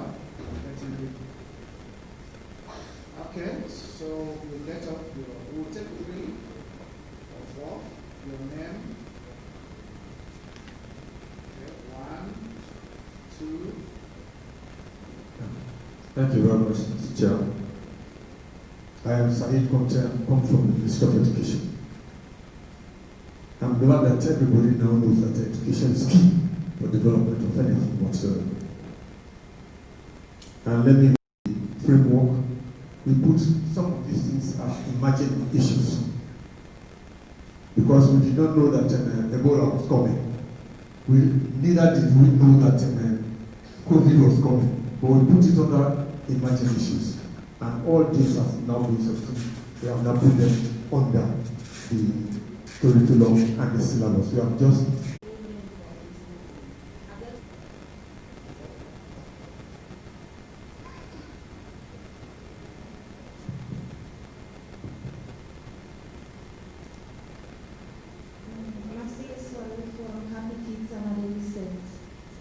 I'm not trying to condemn family planning, but I also know that a lot has been done to promote condom use and more sensitization. I think is needed to be done in our communities, and also a door-to-door sensitization needs to be done, because most times our parents are the ones that actually go with these teenagers to hospitals to get involved, to put them up for family planning, just to make sure they don't get pregnant. But they forget the worst thing, that is HIV. There are also very important things that we need to do. We are not just to use these IUDs and other things. We need to use condoms, because it does not only prevent pregnancies, but also HIV and other STIs. Okay, thank you. So there's this issue, 1 comment and maybe 3 concerns. The youth group in schools, SGBV and COVID, and the issue of family planning. Can we get panelists to talk about that quick? That will take the next set. So, Dr. Akpo.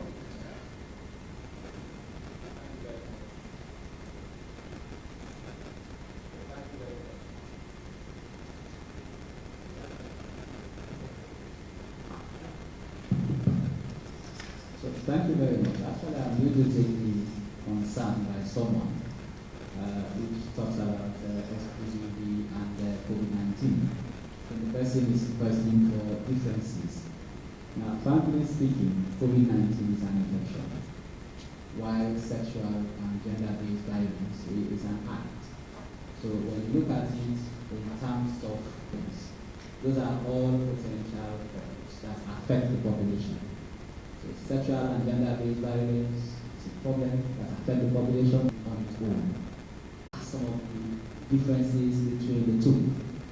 However, when someone has maybe from sexual and gender-based violence and at the same time COVID-19, the aspect of stigma will increase. The aspect of psychosocial problems, the problem of psychiatric abnormality, think of post-traumatic stress disorder between the two. So it's become more of a body. Sometimes the aspect is not much about the differences, but how they impact the lives of the people, whether they occur concomitantly and whether sometimes it's socio-economic problems that are associated with an impact on the individual. There is no one answer to this, but this is what I can say about it.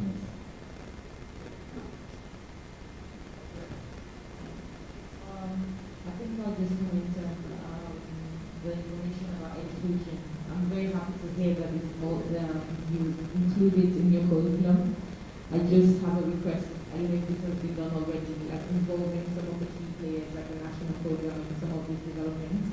So because we have technical people who can also support them to review some of the comments, maybe like child friendly and all of those things. And I think to just improve on the collaboration so we work hand in hand together to ensure we have the right content out there. So I'm very happy about that, and I think on behalf of everybody, I would say that we're happy to collaborate also with the ministry to support those processes.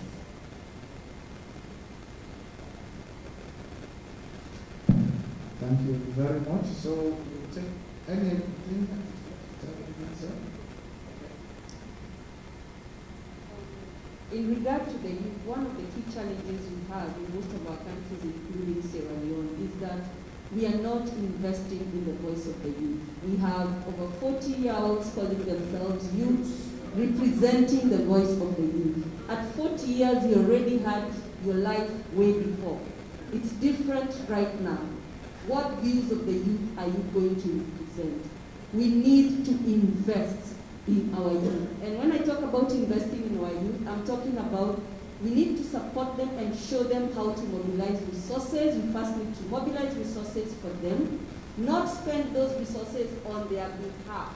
Show them how to utilize those resources for advocating for the youth. We also need to give them a voice by mentoring them on how to advocate for themselves. If we do not teach them on how to do it for themselves, we will keep having 40 to 60-year-olds advocating on behalf of the youth. And I would like to put that 40 to 60-year-old on a dancing competition with the actual youth. If you can win, then you can represent the voice of the youth. Then secondly, in terms of SPPP, one of the things I said is that epidemics run through the cracks of vulnerability. If you look at the populations that have been left behind in our countries, we have women, young girls, adolescents. If you look at in the face of any epidemic, those are the people who are going to be greatly affected by issues of sex and gender-based violence. And like Dr. Lako has noted, with COVID came restrictions, we had people staying at home. One of the key things I always say, football season is up. Generally, guys, you're used to walking out and going to the nearest pub, no one asks you where you're going. But when there's a lockdown, we start fighting about the remote, not so, and we begin from there. So generally, epidemics will tend to affect the populations that have been left behind. And that's why we are saying from a human rights perspective, let us start with those who are most vulnerable. Let us empower them to respond to the challenges of life so that they can be able to stand on their own. Okay.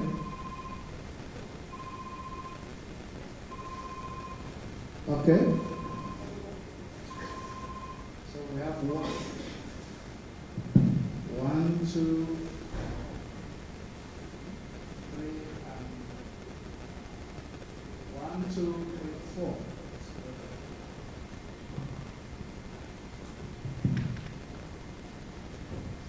Good afternoon, everybody. My name is Anne Connell from the Ministry of Basic and Senior Secondary Education. I'm the Gender Officer of the Ministry. I want to thank you all for the excellent presentation. And as you all actually highlighted, the object of everything here are the women and girls. And they are my focus as a gender person. As a ministry, my colleague has already told you that we have actually revised our curriculum. But then one thing I understand about teachers is that even over the years, we actually have some of these things in our different subjects. But then the teachers, we are not teaching it.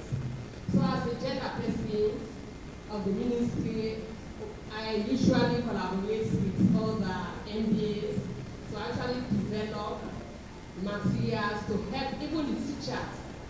The teachers are actually vulnerable too. So I want to actually crave the indulgence that as a panel, you help me actually get the right person that the ministry can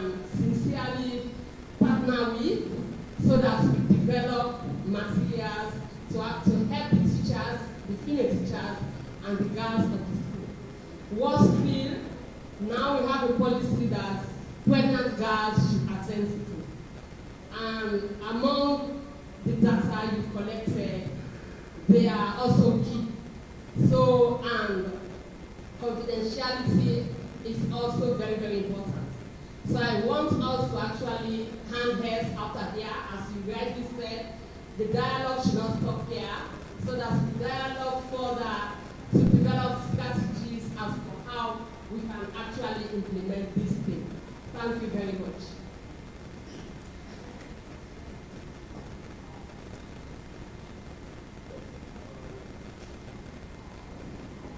Good afternoon all. My name is Mfu Antonio Jimmy, National Coordinator for Women Living with HIV. I want to take this opportunity to really thank everybody for this loud venture. I have a series of concern as a woman, mother, living in really being part of the HIV. Thank God all the presentations, maybe except the one for COVID, surrounds women and young girls. I want to really appeal to this house that positivity be formalized. The issue of handling HIV be really put in a way that we structure it so that we can really use the right people in the implementation.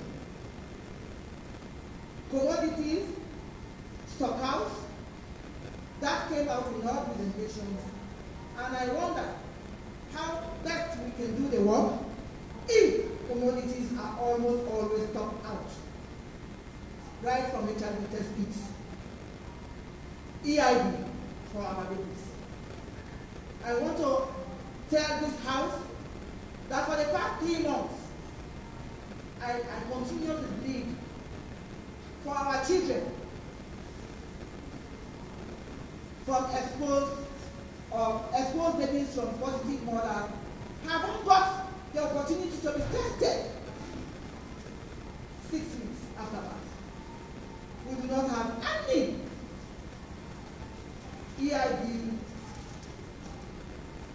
program functioning well to test our babies. And what is the condition of those babies? For some presentation I saw, we have good results.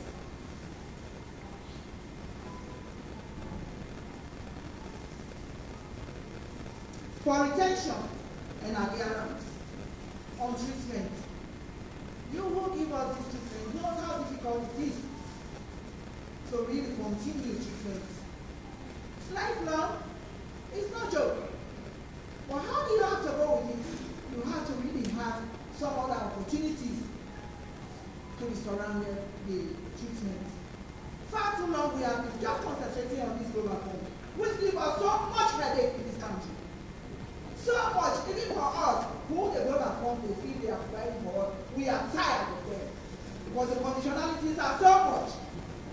I want to appeal to Sierra Leone to know that we belong to this government and that we can do it, we can meaningfully contribute to this government. So,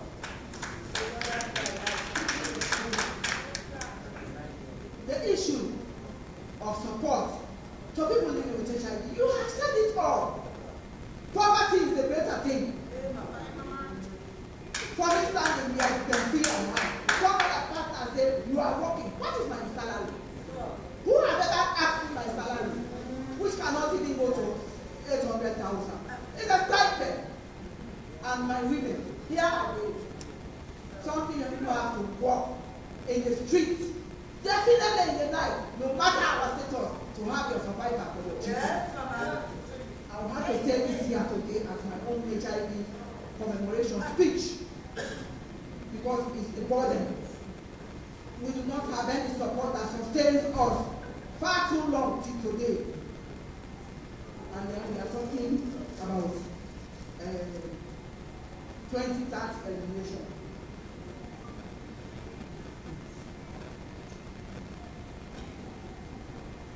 The meaningful involvement I will emphasize.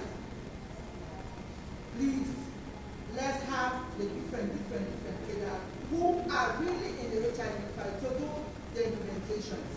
We have our network. Far too long. What is the support going to Voice of Women?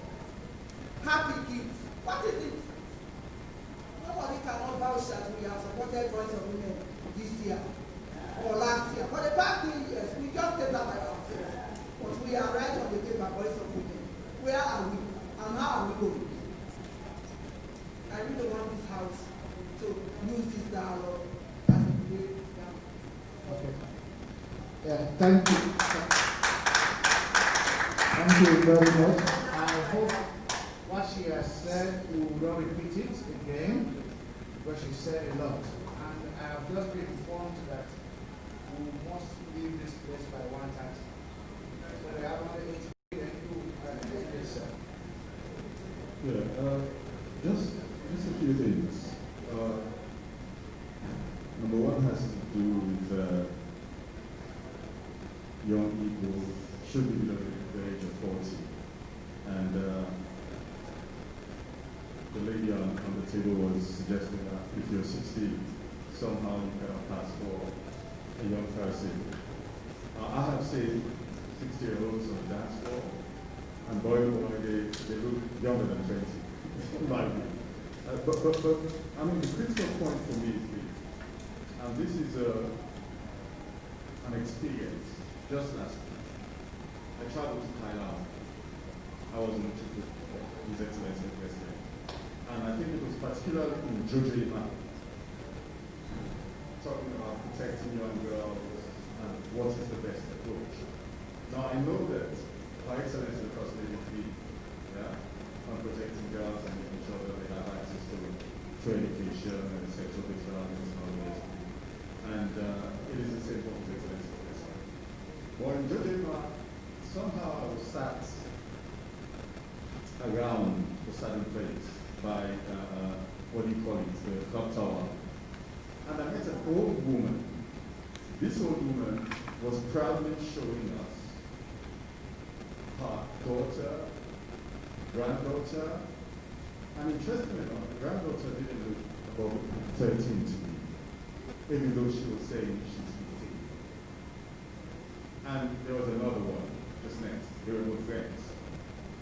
And it didn't occur, and I'm sure it's not something she considered at all. And there are very many of those in your part who do not see it as something wrong. What's the point? I think it shows that there's a deep cultural, traditional bias, okay, in many parts. In part because the level of literacy is so high, yeah, that there isn't an awareness. So for me, two things. I mean, as much as there are so many stuff like that programs that international organizations and national aids and all the rest embark on, and those are very much welcome.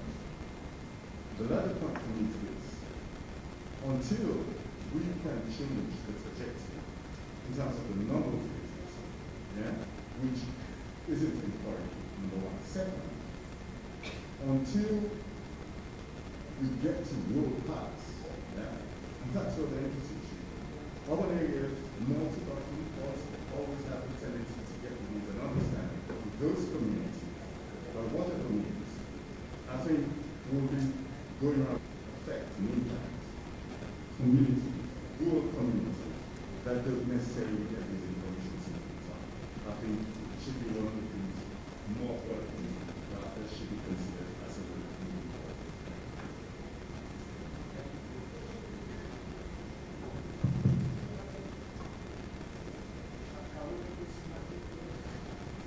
So I want to thank all present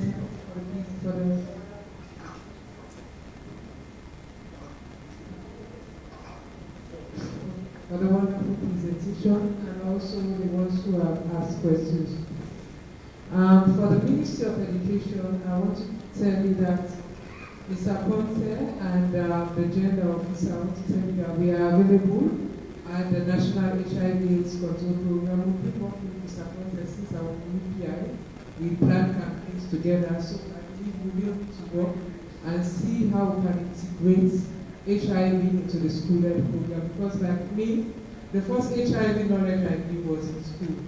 And I think as we are moving, we have to think of how we get HIV programs out of school children. We know that a lot of people are illiterate, a lot of people don't have the opportunity to go to school.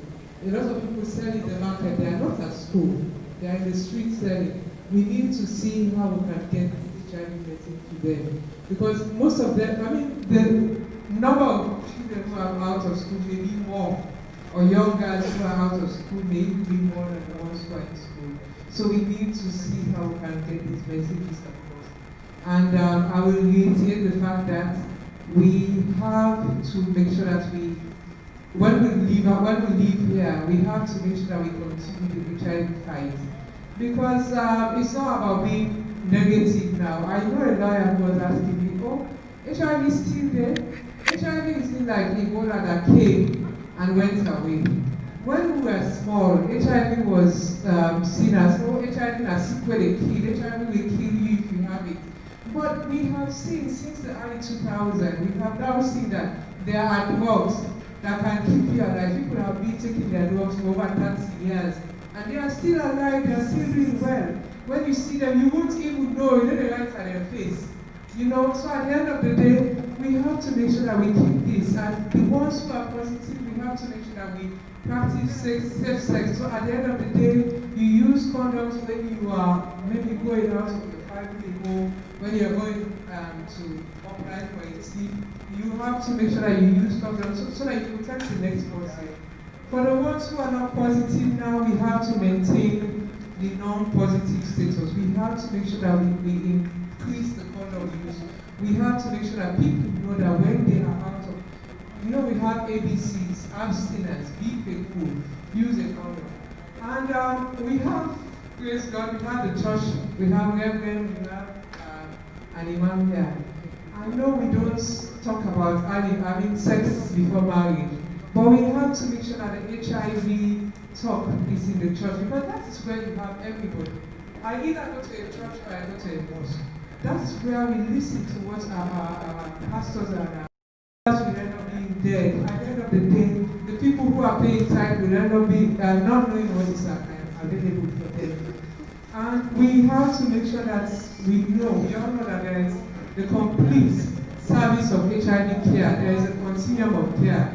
We have to protect our children. We have the GID test. I have to answer. And you saw over there. So we have the early father card, PMT serious. If we are put on treatment, we have to make sure that we continue the treatment, because the treatment protects you from infecting somebody else. The treatment keeps you alive. There's what you call U equals U. If you continue your treatment, at the end of the day, you will not have increased viral rate to transmit the HIV to somebody else. So we have to make sure that we continue our treatment at the end of the day, so that the children do not become infected. And, so we have points of care testing. For this area, we have the one at 34 Military Hospital, we have the viral.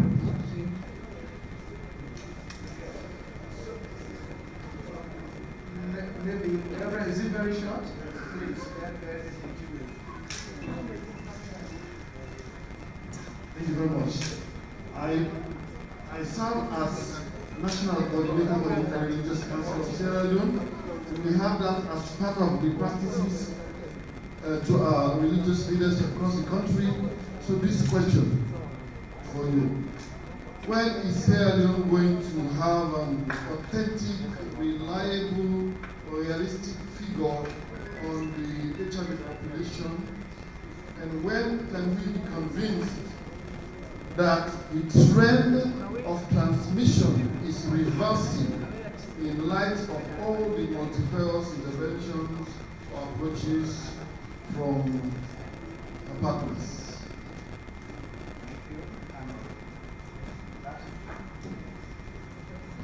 you very much, Chair. For me, I just want to so many names have come. And honestly, what I want us to do is to look at ourselves. That is why we are having this dialogue. We have failed. So moving forward is that we want to bring everybody on board so that we all move together. This is like a building block. We are now about to take the first step, moving into the entire response to HIV and AIDS. And in that response, it's like we're not going to look at ourselves as individual institutions. 80,000 people are living with HIV in Senegal. In the press briefing, I tried to explain this. You see, if you look at the percentage of people living with HIV in Sierra Leone, if you are just looking at the percentage, you will say the number is going up. Because in the last DHS, the prevalence was 1.5. Now it's 1.7. So if you look at it, you would think that we are having more people living with HIV. Yes, in actual living longer. So if you count the number of people living with HIV, you realize that we have more people than 3-5 years ago.